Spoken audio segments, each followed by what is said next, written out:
حفیظ خان کا میں اگر اس کی پچھلی زندگی پہ غور کروں تو ایسا لگتا ہے کہ وہ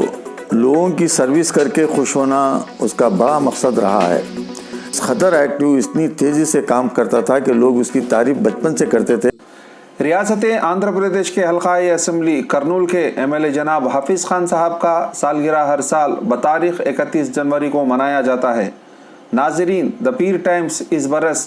ان کے سالگرہ کے موقع پر ان کی کچھ ایسی یادیں آپ کے ساتھ بانٹنے میں کوشش کر رہا ہے جسے بہت کم لوگ جانتے ہیں۔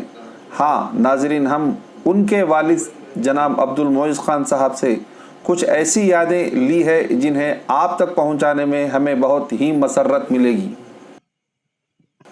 محمد عبد الحفیظ خان 31 جنوری 1977 میں کرنول میں پیدا ہوئے اور ان کا نانیال کرنول کے مشہور اور معروف سیاستدان اور سوشل ورکر اور بالخصوص شہر کرنول میں ہندو مسلم کی گنگا جمنا تہذیب کو برقرار رکھنے میں مشہور جناب شمشیر خان صاحب کا تھا، اور دادیال جناب محبوب خان صاحب جو کہ 3 بار کرنول میونسپل چیئرمین اور 1 بار ایم ایل اے بھی رہ چکے ہیں۔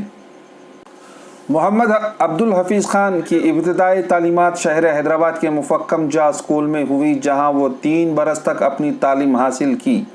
اور واپس کرنول سینٹ جوسف اسکول میں وہ اپنی تعلیم کو برقرار رکھا اور اپنی SSC پاس کیے۔ انٹرمیڈیٹ عثمانیہ کالج سے اور انجینئرنگ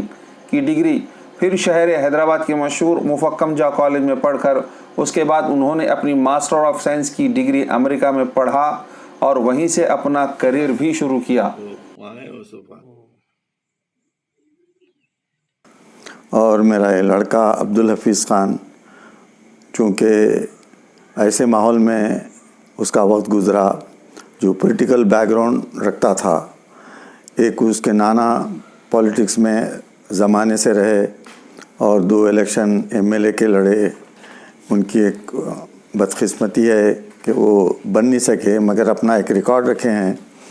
انڈیپینڈنٹ اتنے ووٹس آج تک کوئی نہیں لا سکا۔ اور میرا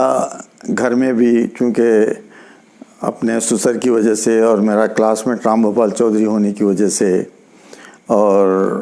ایسا ہمارا تایا محبوب علی خان کا بیک گراؤنڈ، اس وجہ سے مجھے بھی تھوڑا سا شوق رہا، اور میرے گھر میں بھی کافی بڑے بڑے لیڈرز آتے رہے۔ غلام نبی آزاد آئے اور کئی ایک CMs آئے، نندلال بھاسکر راؤ آئے اور وجے بھاسکر جی صاحب آتے تھے۔ تو ہمارا ایک بیک گراؤنڈ ایسا رہا کہ اس میں پولیٹیکل لوگ آتے رہے اور کبھی کبھی میٹنگیں ہوتی رہتی تھیں۔ تو وہ شوق شاید بچپن سے اس کو رہا اور وہ ظاہر بھی ہو رہا تھا۔ اور جب یہ بالکل اسکول جانے کے لیے جب اس کی عمر ہوئی تھی تو ہم پہلے سلطان العلوم ایجوکیشن سوسائٹی نیا اسکول پہلی بیچ میں حفیظ خان کا قسمت میں تھا، وہ ایڈمیشن وہاں ملا۔ اور پھر آخری جو ان کا تعلیم کا جو آخری دور تھا انڈیا میں، وہ تھا مفخم جامع انجینئرنگ کالج میں ان کو سیٹ ملنا، اور وہاں سے وہ تعلیم حاصل کرنے کے بعد امریکہ چلے گئے۔ امریکہ جا کے 10 سال رہے، ماسٹر کی ڈگری کی، اور پھر یہ سب ہونے کے باوجود 10 سال وہاں رہنے کے باوجود ان کو کرنول سے اور پالیٹکس سے لگاؤ برابر تعلق رہا، اور وہاں بھی وہ تیلگو نیوز سے بالکل ہمیشہ وابستہ رہے، اور اپنی تعلیم کے دوران بھی وہ کرنول کے حالات سے اور کرنول کی پالیٹکس سے، اور جو آج کل جو آن لائن سب چیزیں ہو جانے کی وجہ سے وہ امریکہ میں رہ کر بھی کرنول سے بہت ان کو دلچسپی رہی، ایک لگاؤ رہا، اور اپنی پولیٹیکل خواہش تھی شاید ان کی کہ اس میں آنا، تو اپنے بھائی کو بھی انہوں پرجا راجم میں بھیجے، اور وہاں سے بھی اس کی مدد کرتے رہے، مگر وہ زیادہ دیر نہیں چلی پارٹی، اور وہ پھر واپس چلے گئے ان کے چھوٹے بھائی۔ اس کے بعد جب جگن صاحب کی پارٹی آئی تو وہ